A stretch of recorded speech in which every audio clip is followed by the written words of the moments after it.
1 and 2 are pretty much solidified, but 3 through 5, 6, maybe 7, not everything's go. It's wild, wild west.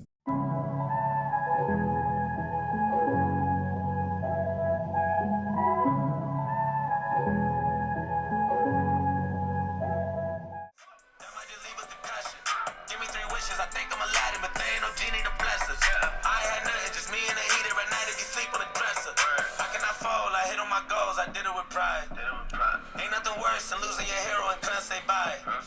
And we never know just when it's our time, and legends are gone and we don't know why. So before they go, look, here go a toast. So give them a rose, but they still alive. I'm feeling like Will, I feel like a prince, I'm feeling myself. I'm loaded with bills, cause I wasn't blessed with no Uncle Phil. Don't know how it feels, I wanted to flex, they told me to chill. I'm making a flip, my life is a flick. That is Will by Joyner Lucas. He dropped that album March 27th a few weeks ago. If you haven't heard it yet, go take a listen, man. It's a good one. Here, you already know, this is the Quarantine Podcast. Welcome, welcome. If you haven't already, guys, please, I'm gonna need it. I need you to subscribe to my channel. Maybe even put my notifications on if you like what you're listening to. We're just here diving right into sports, or at least the sports we can find for now while we're in quarantine. It's real tough right now, but we're going to get at it. We got some big news in the NBA. The last few weeks we haven't had much from the NBA, but we got a little something.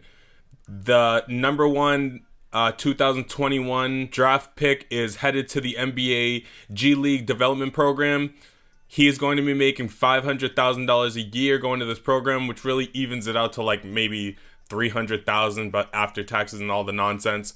But he made a big move. He opened up a new avenue for players right now and young guys coming in with this whole mess that the NCAA's got going on, with some players in the NCAA getting paid, some not. These players are just kind of carving their own way, and I'm happy for them, to be honest with you. I think that the NBA is happy for these guys because a lot of these NBA players try to do this, try to pave their own route. They try to cut them off from just going from high school to the league. So the NBA decided to take things into their own hands and create a development league where these guys can go. So this Jalen Green kid, which was, again, supposed to be the 2021 assumed to be first pick, is now going to the NBA G League. What does that mean for college basketball? I don't know. I think we'll still get the same old Sweet 16 players that come out of nowhere, and I think this gives them more room. Is this good for college basketball? Probably not. They're getting their best guys taken from them, but that process already started with LaMelo and RJ. I think those guys paved the way for players to say, hey, we want our piece of the pie too. It's unfortunate that this is happening to college, but it is what it is. They have a business to run too, and they're doing it their way, and these kids want to do it their way, so I have nothing but kudos to those guys, and I think the NBA players that are in the league right now, or at least most of them, feel the same way. I mean, if you're Adam Silver, by creating this league, I mean, you're kind of saying fuck you to college basketball, because college basketball isn't doing enough to keep the product in the United States. So the NBA commissioners got to step in and say, hey, I'm not going to give LaMelo Ball to another country. I'm just not going to, because now they're making our revenue.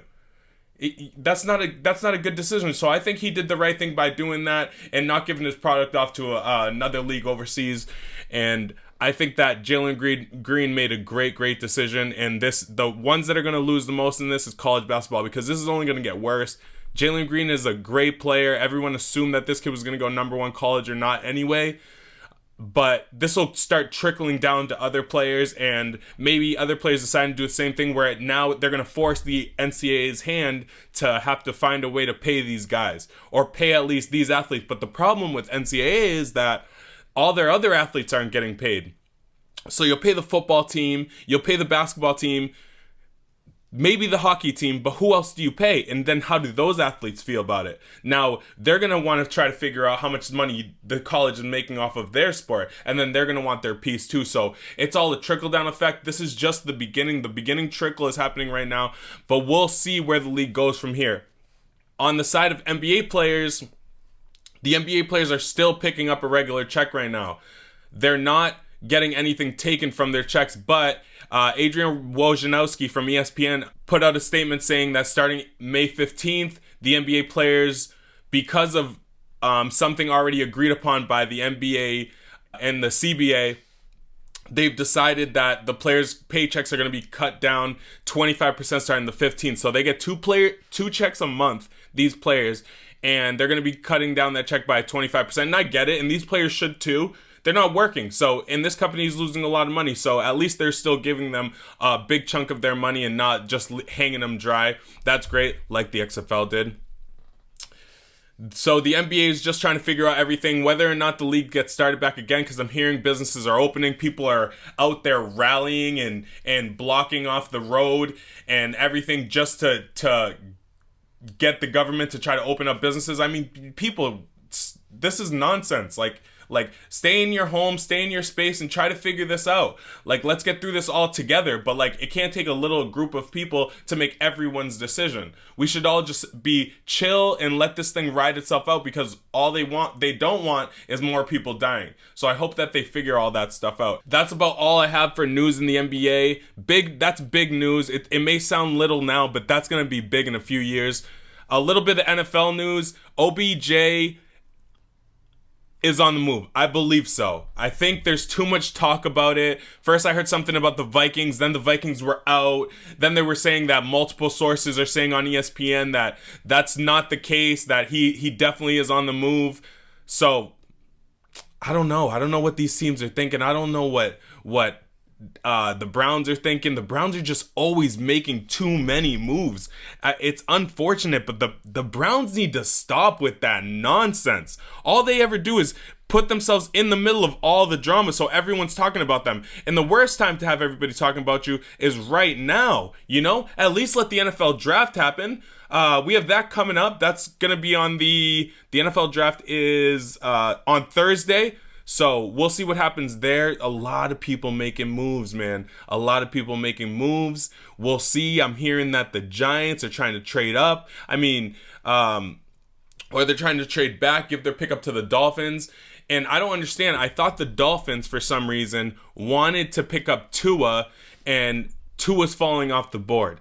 Everyone is scared about this guy's injury problems. They're worried that he's not going to be reliable.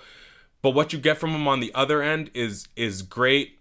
I think he goes 5. I don't think they make the mistake of letting this guy slip. The Dolphins can't do much wrong right here. They had a great season last year. Hopefully they can build on that. But everybody's scared of the injury.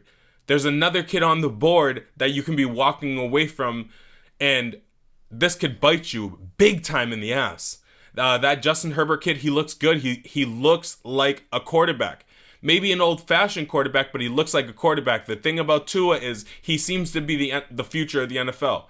We know Burrow's going number 1. We know Young's going number 2. But what's Detroit going to do? What's the Giants going to do? Do the Giants care to go back a couple steps? I think they're going to pick up a cornerback maybe. So who knows? Hopefully somebody offers them something big, they're assuming, and they can make a big move with the draft pick that they have.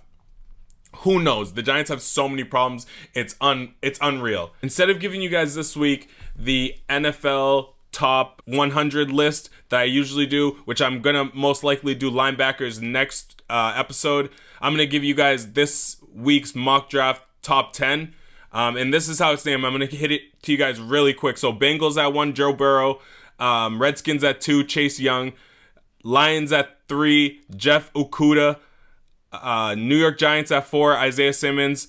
Tua at 5 to the Dolphins. Jarek Willis to the Chargers at 6. Derek Brown to the Panthers at 7. Tristan Wirfs to the Cardinals at 8. Jared Jeudy to the Jaguars at 9. And to the Browns, Andrew Thomas, number 10. That's your top 10 picks. There's probably the ones that are going to be sitting in the green room. We'll see. Who knows, man? Who knows what's going to happen? 1 and 2 are pretty much solidified, but 3 through 5, 6, maybe 7, not everything's go. It's wild, wild west, this draft. And we'll see what these teams are going to do. Regardless, Chiefs are fucking running shit, man. Chiefs don't have no fucking problems right now. And I hope that people understand that this team's going to be good for a long time. With a quarterback like that, it's really, really hard to fail. Green Bay did it, but with a quarterback like that, it's hard not to win championships, especially when Brady left the AFC. It's wide open right now for a team to win, and I think they knew that. Still no MLB news, man. There's nothing going on with the MLB. They're on their websites posted. They want the fans to wait for upcoming news on the MLB. They have no idea what's going on. A lot of people, I saw Trout put out a statement saying that there's a lot of leaky spots in the plan to bring the MLB back and where they're going to play and the whole thing with the stadiums and the staff and all that. So the MLB has not dropped anything, even though that's the league that's supposed to be playing right now the most frequently. We're not really getting much from the MLB. That's all the news, guys, I have this week. Not the longest episode. I wish I could bring you guys a little bit more, but that's all. I really wanted to go over that Jalen Green thing big time. The NBA is really going to be shaken up by that in the next few years, and it's going to be a little weird. But I'm going to end my episode the same way I end every episode. I'm going to give you guys things to watch this week. Tomorrow night, The Last Dance drops, the Michael Jordan documentary, the one we've all been waiting for. Tune into that tomorrow. I watched Phoenix Forgotten on Hulu. Great movie. You got to go watch that one. Let me know in the comment section below what you think if you watch it, and let me know what you think. And then the NFL draft is Thursday, so don't forget. I highly doubt anyone watching this will, but I hope you guys are all at home being safe. We're at 2.3 million right now worldwide, and that is scary. It's just annoying to hear about that all the time. That's all everyone's talking about right now, and I'm really annoyed with it. I hope I can come to you guys soon, hopefully Monday, with some more news and things going on, moves being made. Most likely after the draft, there'll be a lot of things to talk about, but we'll see. Thank you for hanging in there with me and starting this process with me and growing with me. We'll be back as soon as possible. Quarantine Podcast out.